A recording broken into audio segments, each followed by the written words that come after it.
They are living legends of the American West. Introduced to the continent by Spanish explorers more than 400 years ago. Captured and domesticated for use by Native American tribes, then later by those who came to tame America's western frontier. Over time, many found their way to freedom on the vast open rangelands of the West. In the last 40 years, the free-roaming horses and burros have been protected by federal law. Protected so diligently, in fact, that a major threat they face is their own overpopulation.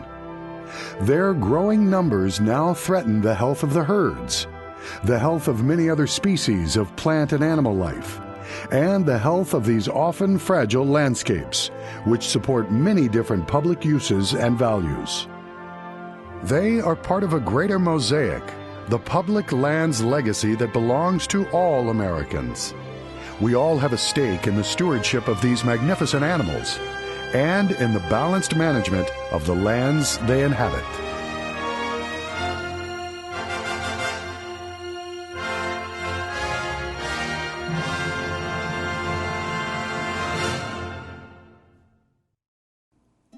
The story of the wild horses and burros of the West began centuries ago.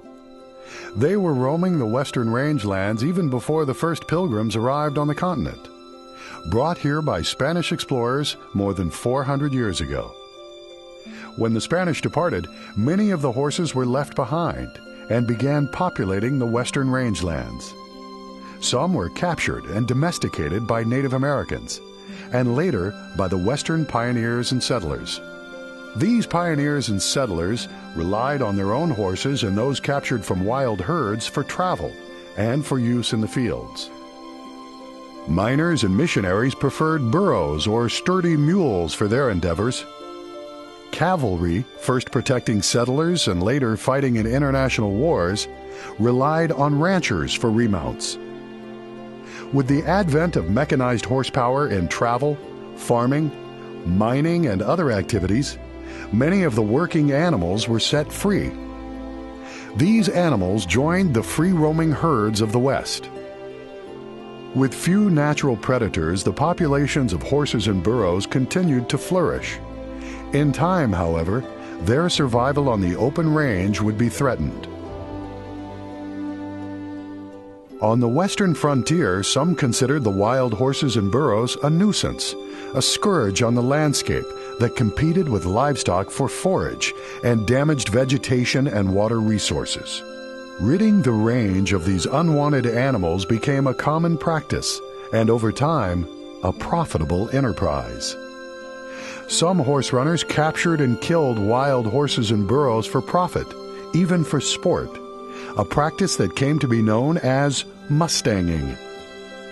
In 1946, Congress created the Bureau of Land Management, an agency within the Department of Interior to manage the nation's vast holdings of public lands and the resources found there.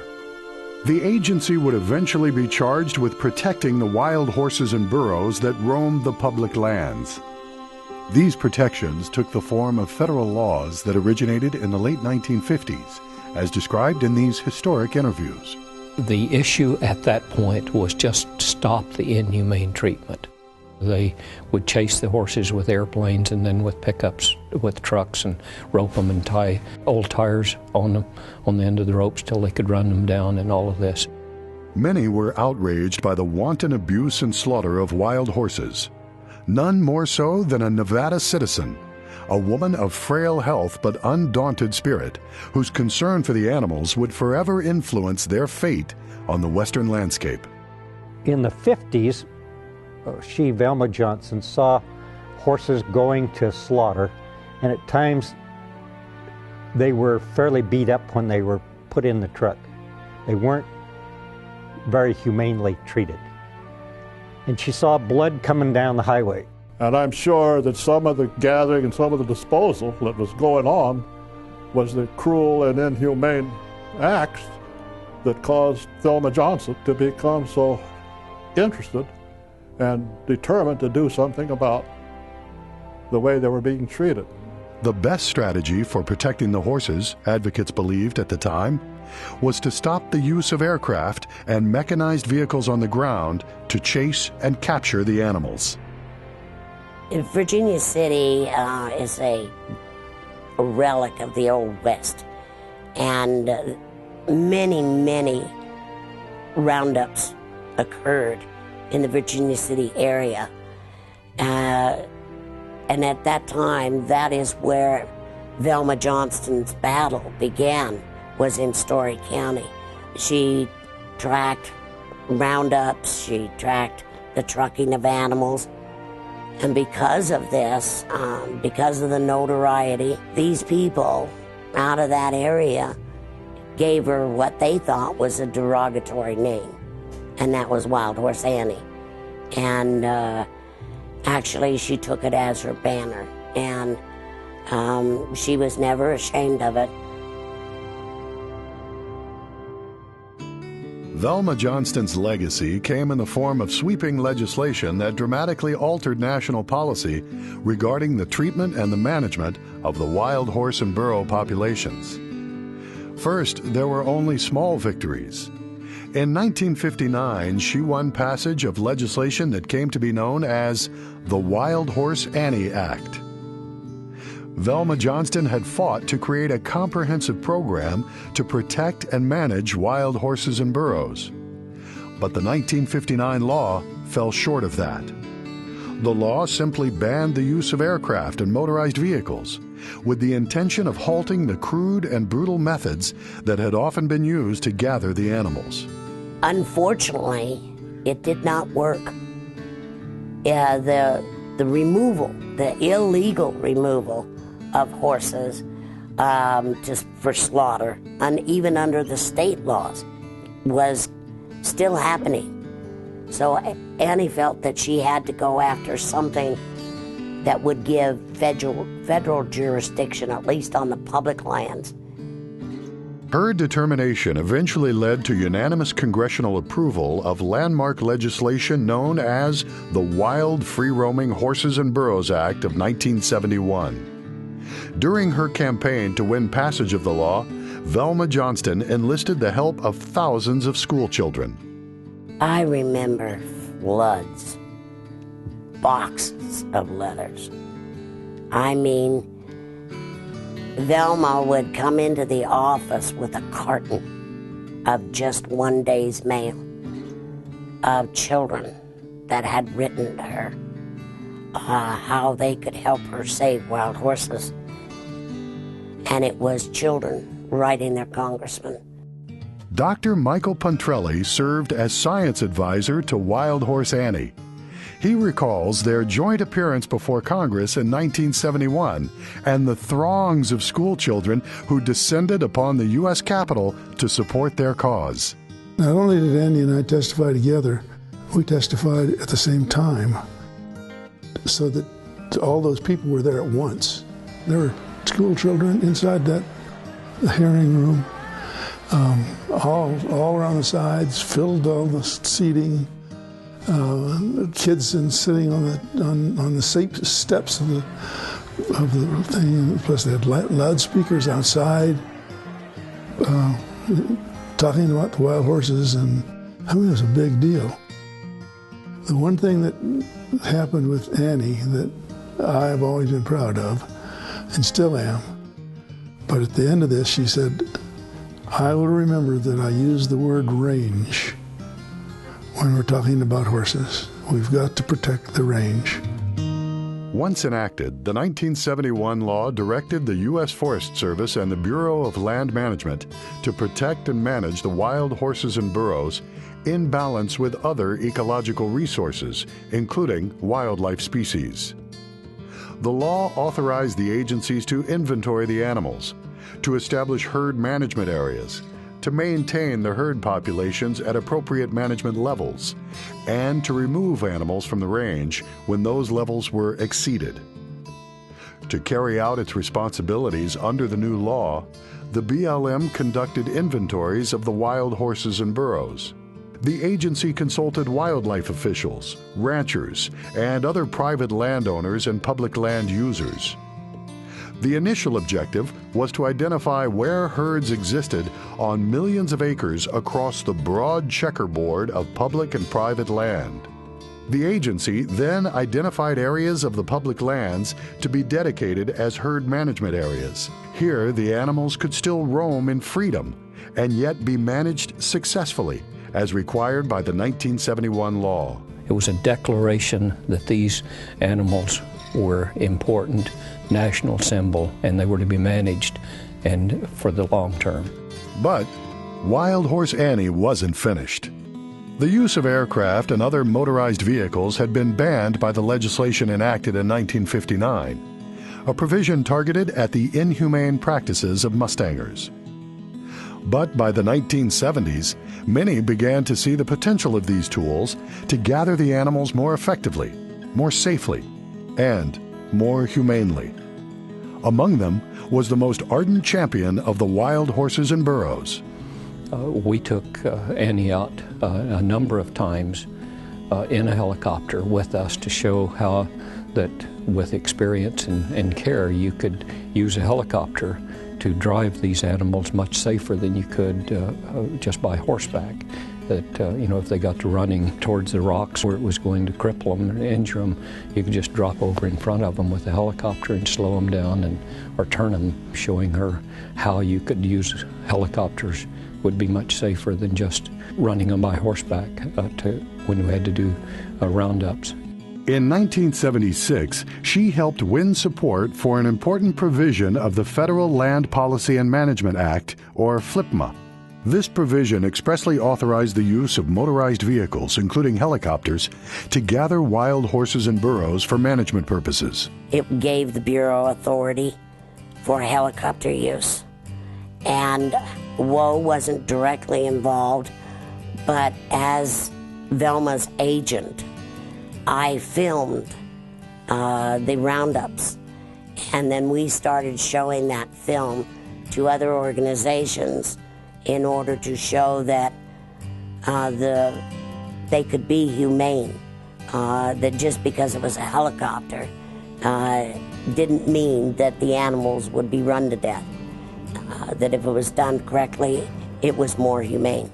In the early years of the federal wild horse and burro program, the only feasible method of gathering the animals was to send wranglers out on horseback to chase the animals and rope them.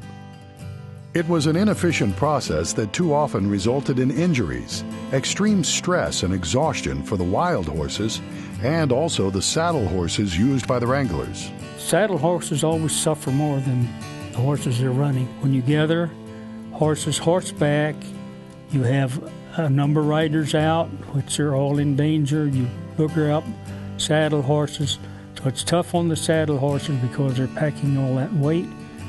And you don't have the total control as you have when you gather with a helicopter. The helicopter can coast along and let horses go slow. It's more efficient. It's safer. You don't have as many people involved in danger. And it's just a more efficient way to do the job.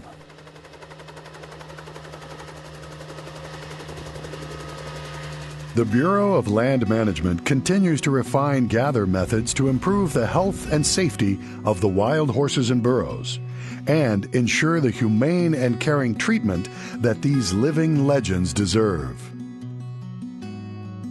However, no matter how careful the BLM is, there is a small mortality rate associated with gathering wild horses. This rate is usually less than 1% of all horses gathered in a year. It includes horses that come off the range in poor to very poor condition. These animals may be euthanized if they are diagnosed as unlikely to improve or do not respond to treatment. The time of year and even the time of day for gather operations are chosen to provide the most favorable climate conditions. Extreme care is taken to avoid the separation of foals and mares, and to reunite them as quickly as possible if they do become separated. The animals are herded at moderate speeds over moderate distances to avoid exhaustion or dehydration. The helicopter has become an indispensable tool for conducting necessary gathers with the highest degree of efficiency and humane treatment of the animals. But the agency continues to refine the use of this tool, commissioning formal studies by others outside the agency, such as the National Academy of Sciences. I do thank the board for allowing us all to come here and speak to you. Striving for full transparency and involvement of the public, the agency conducts annual meetings to invite the public to air concerns and suggestions for improving the gathered policy and practices. And I also feel that until we have an accurate count, we need the roundup stopped. And I understand that if the count is over, we need to manage them. I have no issue with that. A motion must be set aside. BLM needs to show some leadership, and agendas cannot be allowed to set the tone or the direction of the discussion. But it's never too late to do the right thing, in our opinion, and we think now is the time. We embrace true reform within the Bureau of Land Management, a new, transparent, and accountable wild horse and burro program that takes its lead from the sincere wishes of the vast majority of American citizens and taxpayers. Next, we travel to some of the rangelands where wild horses and burros roam to learn more about how and why some of these animals are gathered from the range.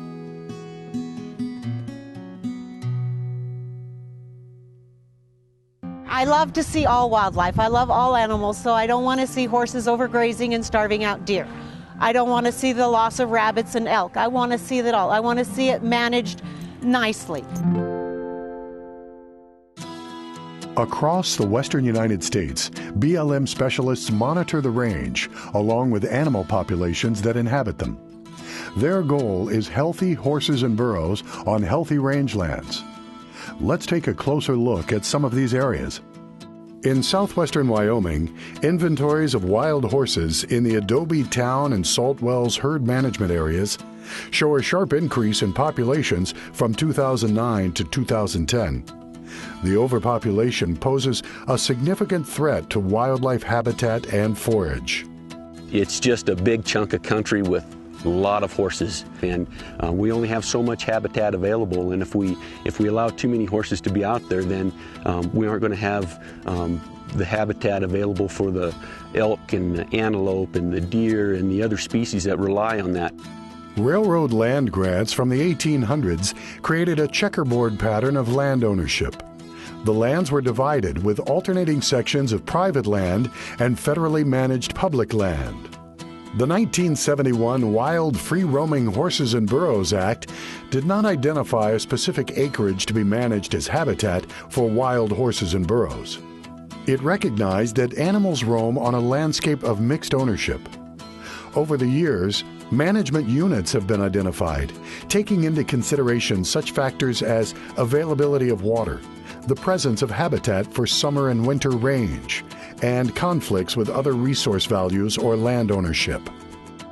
To protect the property rights of private landowners, the animals must be kept within herd management areas on public lands. The agency works closely with private landowners to accomplish this. We believe that the livestock resource is important. We believe that the wildlife resource is important. We also have a great deal of oil and gas activity, trona mines, coal mines, power plants. That said, if we have one area that gets out of control, it affects all of the others. In the summer of 2009, the Rollins Field Office, in cooperation with the Rock Springs Field Office, flew 2 population surveys. Since then, our population has grown by about 25%. Because we're so far over our AML, or appropriate management level, we need to do a gather to maintain the range conditions in the herd management areas. The horses are in very good shape. The range is still in really good condition, and if we manage these horses appropriately, we'll maintain that. We'll keep the range in great shape. We'll be providing habitat for the other wildlife species that are out there. The largest populations of wild horses and burros are found on some of the least hospitable landscapes of the West, the dry and barren rangelands of Nevada.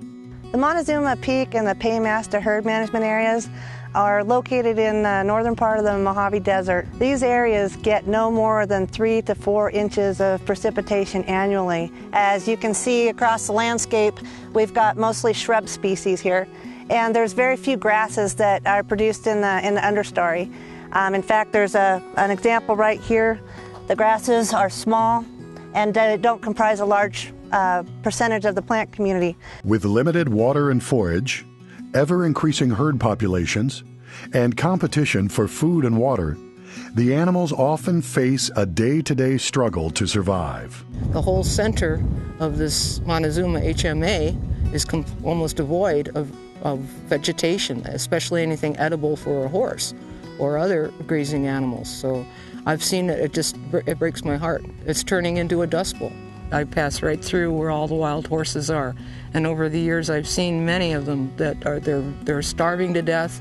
People who do not live in the West, I don't think really truly understand the circumstances that these animals live in, and I really think that it's much more humane to keep them at levels where they can be healthy and happy. The horses don't have any nutritious forage, the waters dry up, the horses will decline in body condition and will end up with an emergency. In the mid-1990s, the horses were starving. They were extremely thin, skin and bones, and they were extremely sick. We don't want our horses out here to suffer those type of consequences because these areas just aren't suited to them. Overpopulation in the horse herds it's an extreme problem in some areas. If you've had to watch those herds and the little ones starve or die of dehydration or walk for miles and miles trying to find graze, it's not a pleasant experience to go through. It's very heartbreaking. So gathering is one of the ways that they can handle that. It's an absolute necessity. As you can see, we're in the bottom of the Silver King herd management area. We're down here in the valley. We're in a winter fat site, which is this plant right here. It's very good for protein, especially in the winter once it gets a good freeze on it. Livestock really like it, wild horses like it. The problem is we're getting a lot of pressure. The horses fill this valley from one end to the other down here in the bottom. You can see lots of horses down here all winter long. They don't move on. They get enough storm that kind of fills up a few catch ponds and they really just hit it. What that results in is degradation of our rangeland. This is what we call Thorley Well, and as you can see, the horses have actually dug this pond out and it's got pretty good flow to it. It tends to stay about the same year round. If you come out this way just a little bit, you'll notice the traffic and the heavy use getting into the spring. And that's what's really creating our problem. All the trails which have degraded the rangelands, there's a lot of competition. When the competition for the water increases, it creates rangelands like this. We want to see wild horses out here, but we want to see healthy wild horses. We don't want to see them deteriorating. We don't want to see our rangelands deteriorating. It takes a long time to replace this vegetation. Once it gets down to just dirt, it makes it so it takes years and years of good water and strong vegetation to bring that back.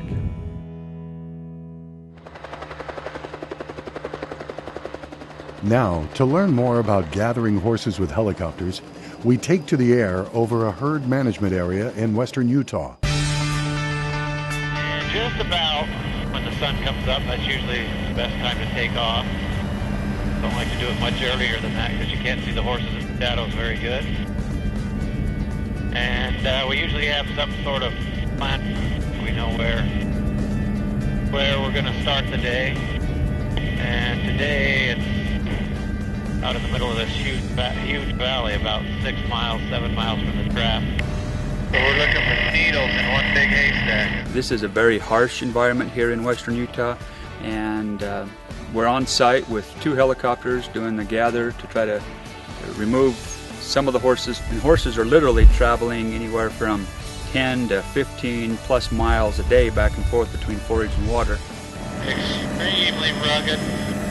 All lava rock, huge valleys interrupted by mountain ranges, very, very little water. One of the things that the pilots are able to do in this area, having the 2 helicopters, is they can actually tag team each other. They can actually help each other spot horses that maybe break away or additional animals that they might encounter. The first helicopter might encounter a second band, and it can radio to the first helicopter and say, hey, I've got these horses, can you watch them for me? You got him, Robin. Okay. We get them turned once, we'll have them going the right way.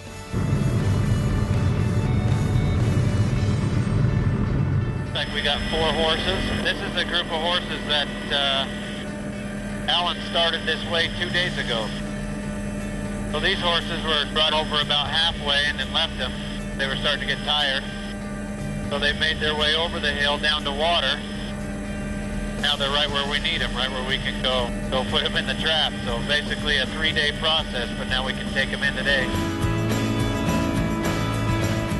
I would say that my job consists of probably 20% knowing how to fly the helicopter.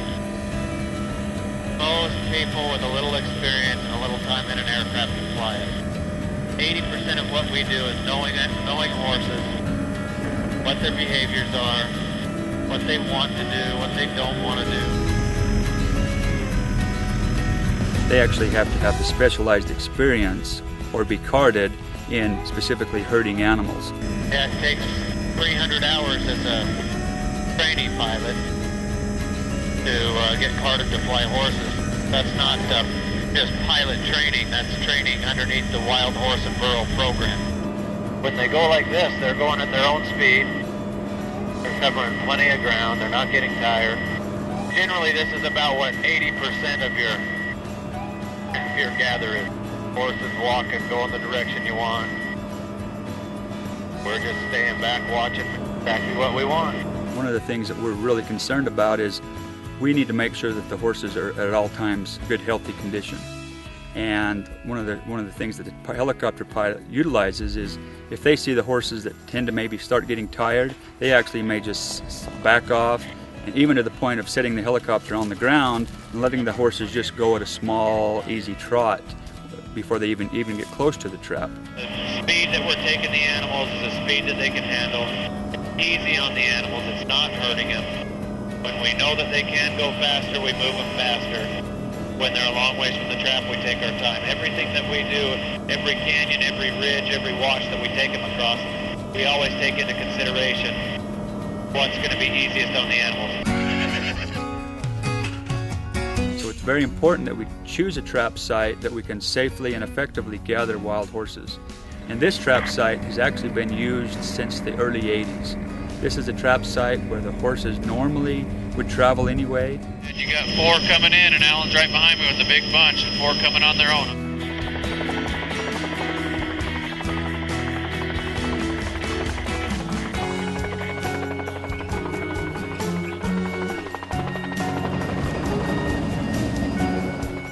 The quality of the pilots is a key on the success for this project, because the experience that they have really makes or breaks whether our gather operations are going to be successful.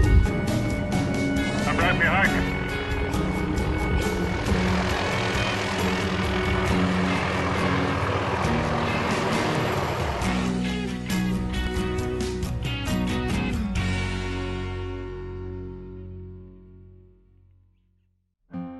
It has nothing to do with your age. I think anybody, if you love animals and you want a horse that's good for you, I mean, at 63, I got my first Mustang. I just think it's awesome.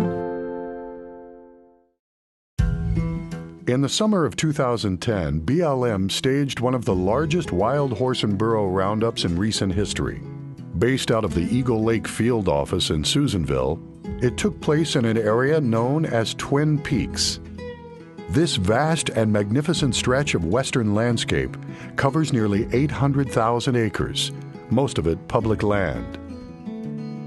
Because of its size and complexity, the Bureau managed the Twin Peaks Gather under the Incident Command System.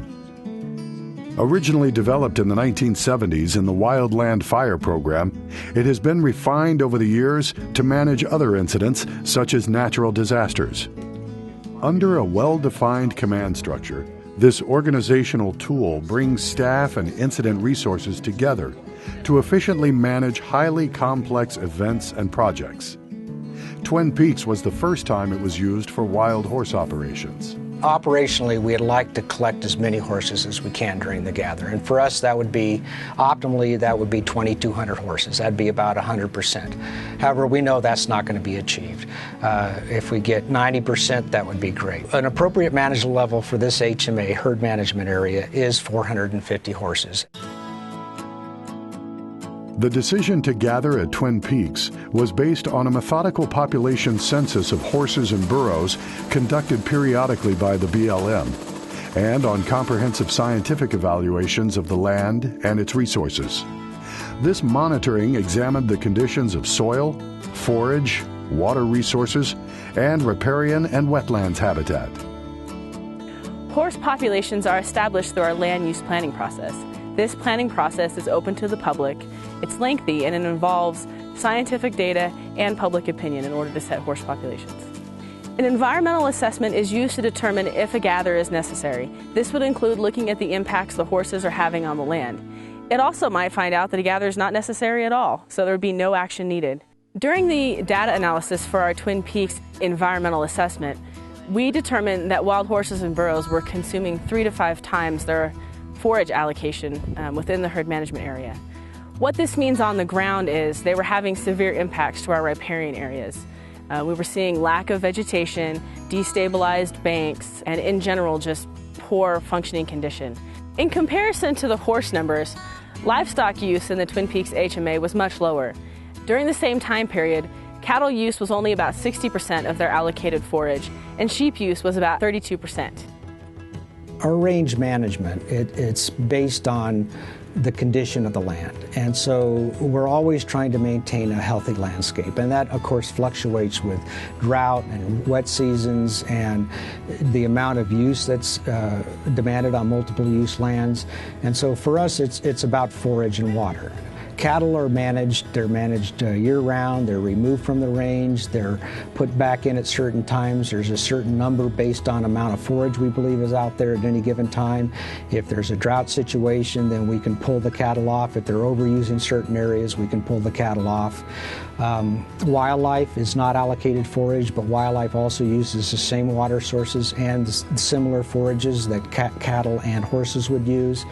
And of course, then there's horses, and they're allocated a certain amount of forage. And horses, we don't manage year-round. Horses are out there year-round, and they're using the land, and they're using the riparian areas, water sources, year-round. So that's all balanced to determine how many cattle, how many horses, and then to keep in account that the wildlife are also impacted by those numbers. The path to get there is safety, humane treatment, public accessibility, and transparency. Another unique part of the Twin Peaks Gather was unprecedented public access.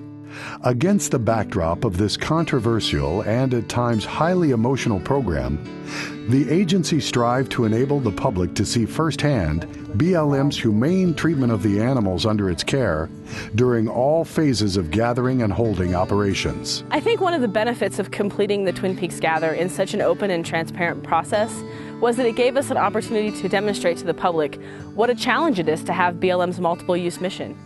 Large-scale public access required extensive planning and greatly increased the actual cost of the Twin Peaks Gather.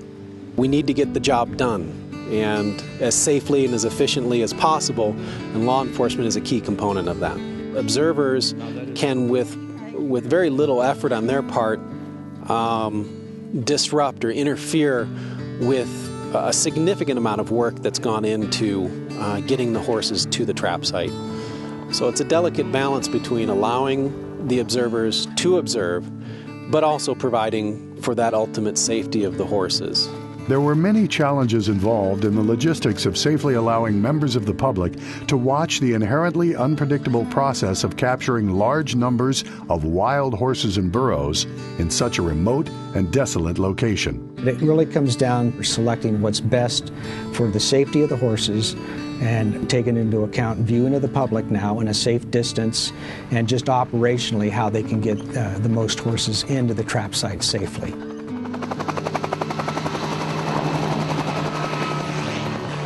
Throughout its history, BLM's Wild Horse and Burro program has sparked controversy.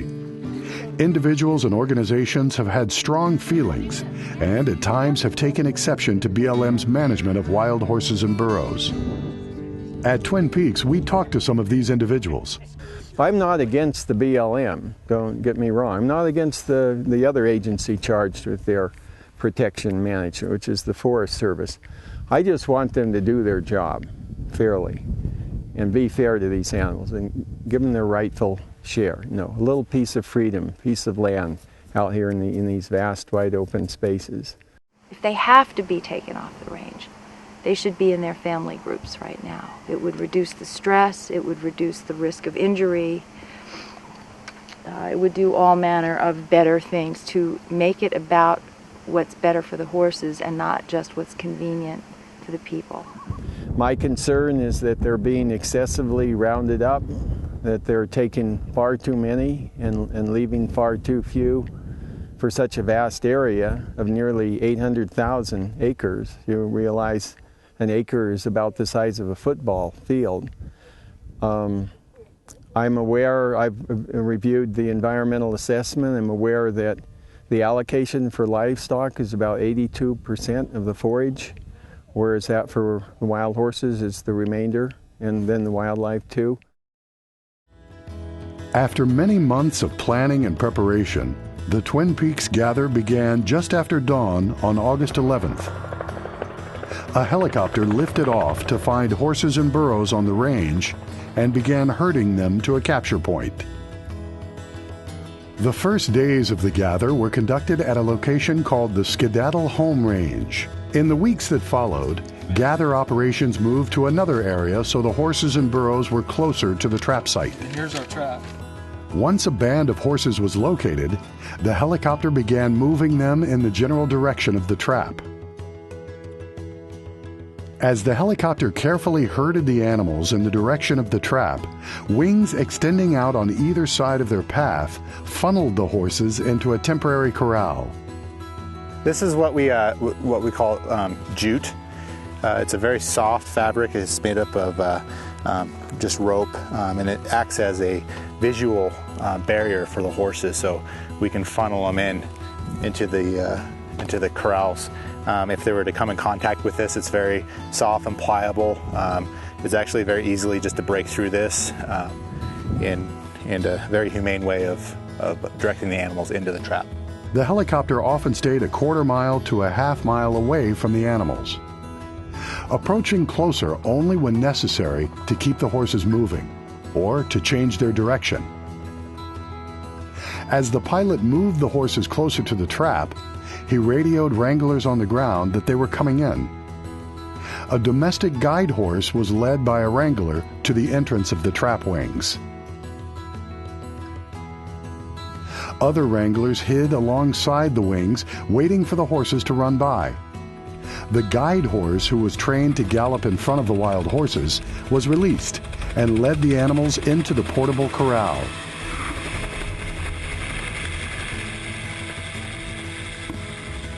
Once the horses were rested and settled, they were transported a short distance to a holding corral where they were examined by a veterinarian. Injuries that may have occurred during the gather were immediately treated, as were any pre-existing injuries the horses may have sustained before the gather. Small foals were moved separately to keep them from being hurt by larger horses. Later, they were reunited with their mares at the corral.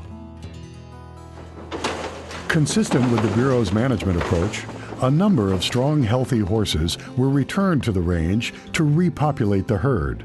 But before they were released back into the wild, they were freeze-marked, and records were made of their age and color. The mares were vaccinated with porcine zona pellucida, or PZP, a drug to control fertility. The rate at which wild horses reproduce has been an ongoing challenge for BLM since the 1970s. The Bureau works with organizations such as the Humane Society of the United States and invests in ongoing research to develop more effective methods of fertility control. The objectives of this research are to acquire a science-based fertility control program that can serve as the primary means of maintaining healthy horse populations in the wild and to dramatically reduce the need to remove animals from the range. BLM's ultimate goal is to balance the amount of excess horses removed from western rangelands every year with the number of horses annually adopted by members of the public. What we're doing now is actually releasing the last load of mares. We're releasing back out this way. This is the kind of the best place to lead them because this is all their home range out here. And we have them facing that way. That way we're not releasing them towards people, kind of keep everybody back. You can see right now how the horses are all towards the back of the trailer. What the guys will do is kind of get them to go forward, get them off the gate, so you can open the gate and hopefully a horse won't, fall through it. See, all going forward. Then they'll carefully open the gate.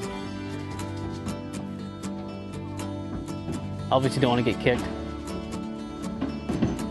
See, they don't want to use their flags too much. They're just a little bit. They don't want to scare them. Let one get her head out the door. See, just like that. Then they'll all start going. Nice and easy. Can't beat it. The gather at Twin Peaks that began in August was concluded 6 weeks later.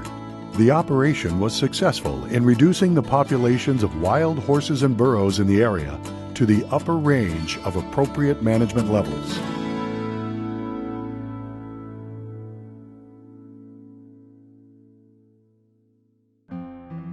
I would have to say for anybody out there contemplating a Mustang to go for it. From gather sites across the West, the animals now begin the first part of a journey that will take them to greener pastures, where many will find new homes with caring adopters. Horses and burros gathered from the range will first be transported to one of BLM's many preparation facilities, where they will be examined, receive immunization against equine diseases, and be registered in a database. Once the horses are brought in from the range, they're unloaded off the trucks, and for the most part, they're already separated by the different sex classes. So then we just put them on feed and water and rest. All our facilities provide proper feed, water, and medical care. The feed that we put them on is a low carbohydrate, low protein feed, similar to what they're used to on the range.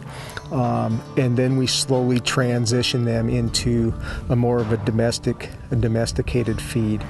The horses are brought up from a large holding pen and they're conveyed through an alley system into the tub and chute area.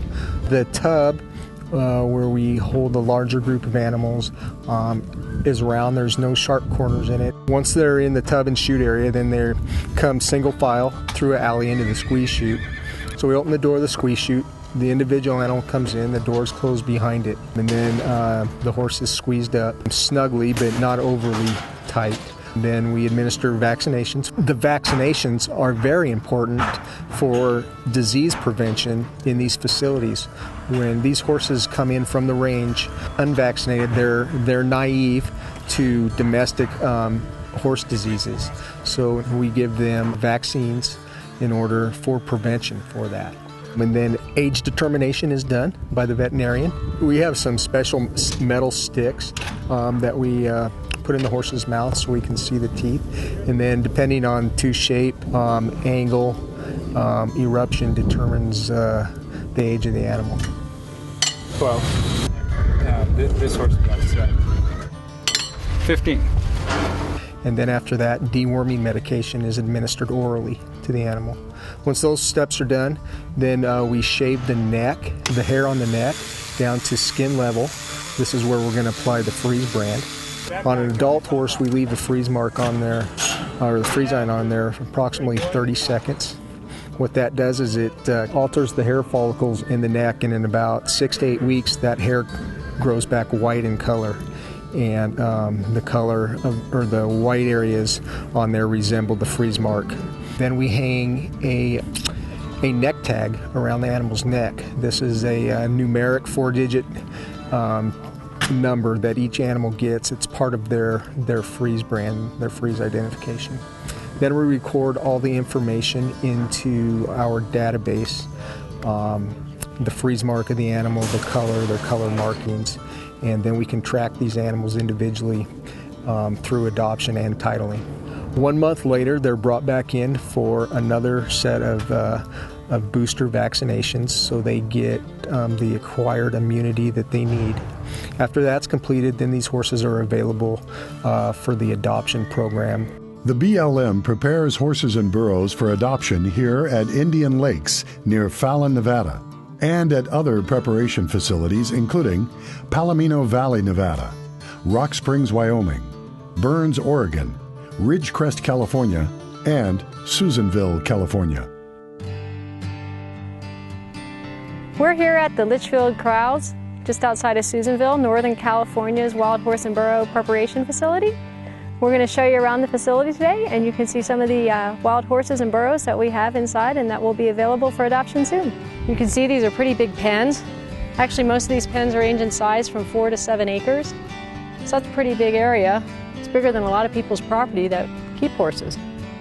These horses have plenty of room to run around, chase, play, get away from each other, and just be horses. We're standing here next to one of our burro pens. This pen has jack and gelding burros. People really like to adopt the burros. They're very cute, but they are also good for driving, packing, riding.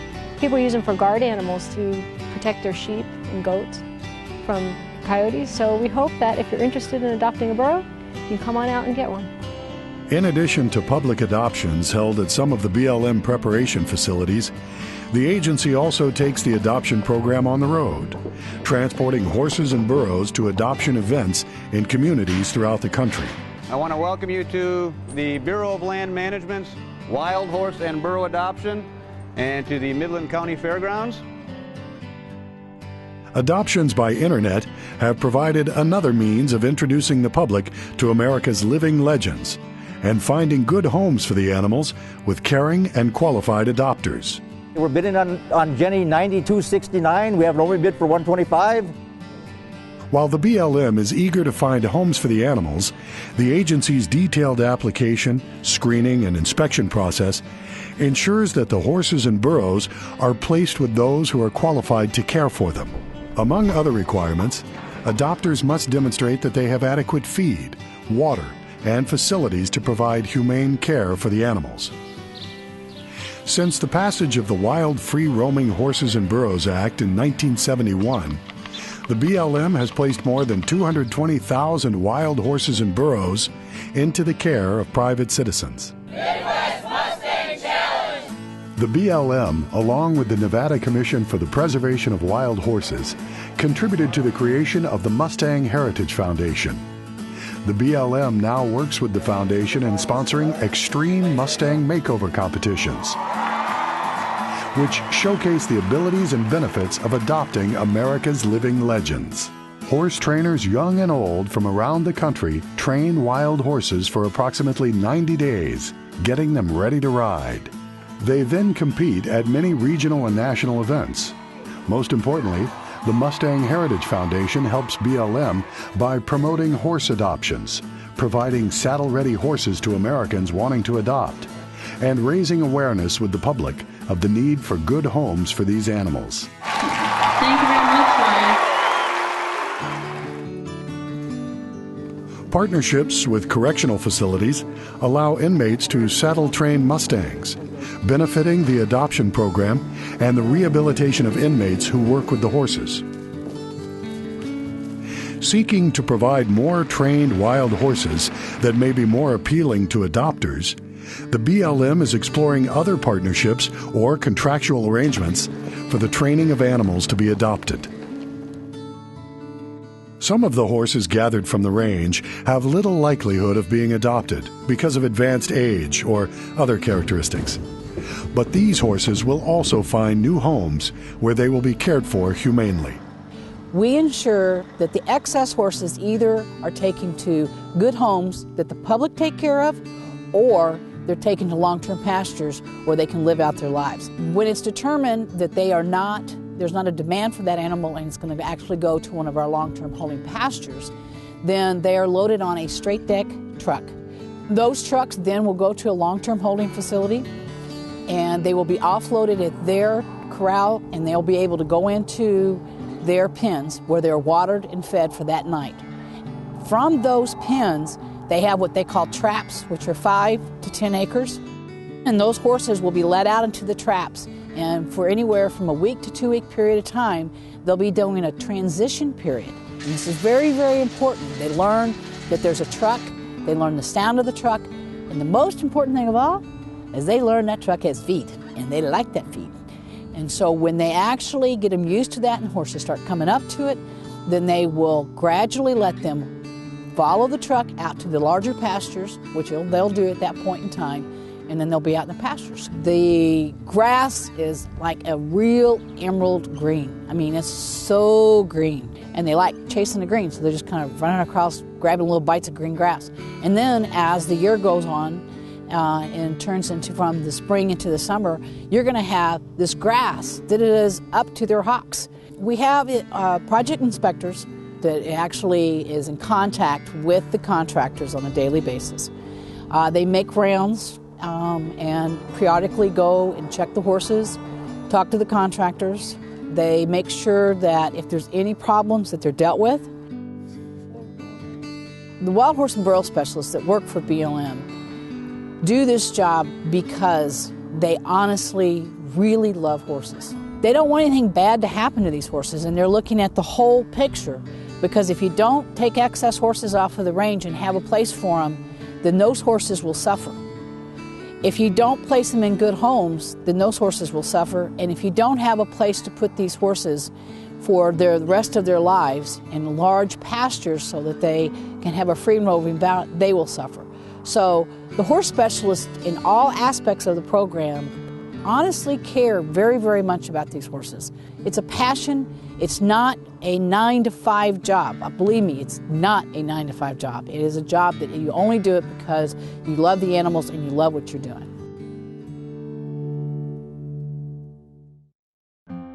They love you. They, you know, that you are one of a kind for them, and you're not like just any other person for a Mustang. They see you as someone special.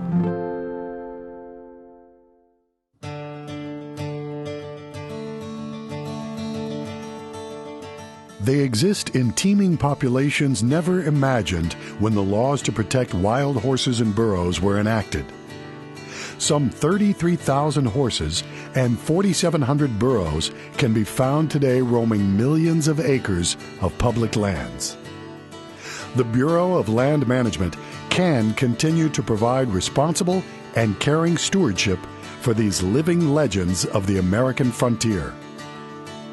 Wild horse and burro herds can exist in balance with other public uses and values. Succeeding in this, however, requires that herds be maintained at populations the land can support. Without effective and vigilant management, the health of the herds and the health of the lands they inhabit will be at risk. They are part of the rich and colorful history of the American West, and a cherished part of our public lands legacy, a legacy that belongs to all Americans. Their history reminds us that there is an important role for the public in the continuing stewardship of wild horses and burros. Annie's legacy for wild horses encompasses more. One, it tells us that one person can make a difference. She told us how incredibly important our public lands are for generations to come, how protecting it, finding out about it, learning about it, helping with it, that's a legacy. And maybe finally that my children's children will be able to go out and see wild horses running across public rangelands that are healthy. So I believe her legacy stretches over many facets. And it was probably all inspired by a love of the land.